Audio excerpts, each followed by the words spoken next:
جب اللہ تعالیٰ نے نبی بنا کر بھیجا محمد صلی اللہ علیہ وسلم کو اور کہا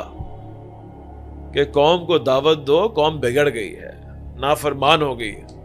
تو جب دعوت کی گئی تو سورہ اعراف آیت نمبر 28 کے اندر اللہ تعالیٰ فرماتا ہے وَإِذَا فَعَلُوا فَاحِشَةً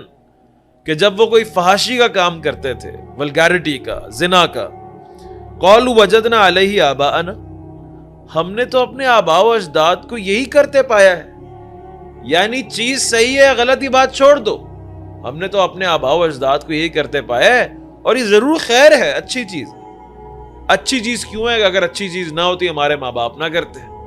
تو کہیں پہ آپ سسٹم کی وجہ سے، حالات کی وجہ سے، معاشرے کی وجہ سے، سوسائٹی کی وجہ سے، خاندان کی وجہ سے، برادری کی وجہ سے اس برائی پہ راضی ہو جائیں گے کہ برائی ہے تو برائی نہیں ہے، یہ تو سب کرتے ہیں، یہ تو everybody is doing it, it's a norm of the society now. اب تو شاید کوئی بھی اس چیز سے پاک نہ ہو، اور جب سب کر رہے ہوتے ہیں تو چیز اچھی ہو ہی جاتی ہے۔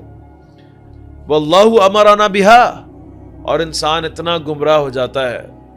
کہ انسان کہتا ہے تو اللہ تعالیٰ نے ہمیں حکم دی ہے، نعوذ باللہ، یعنی یہ تو ہونا چاہیے، یہ تو فری مکسنگ ہونی چاہیے، یہ تو نان محرم کا اتنا انٹریکشن ہونا چاہیے، اس سے ایکسپوجر بڑھتا ہے، اس سے کانفیڈنس بڑھتا ہے۔ یہ ساری باتیں تب ہونا شروع ہوتی ہیں کہ جب آپ اللہ تعالیٰ سے دور ہو جاتے ہیں، برائی کو پریفر کرتے ہیں نیکی کے اوپر، برائی اچھی لگتی ہے اور نیکی بری لگتی ہے، کول نہیں لگتی۔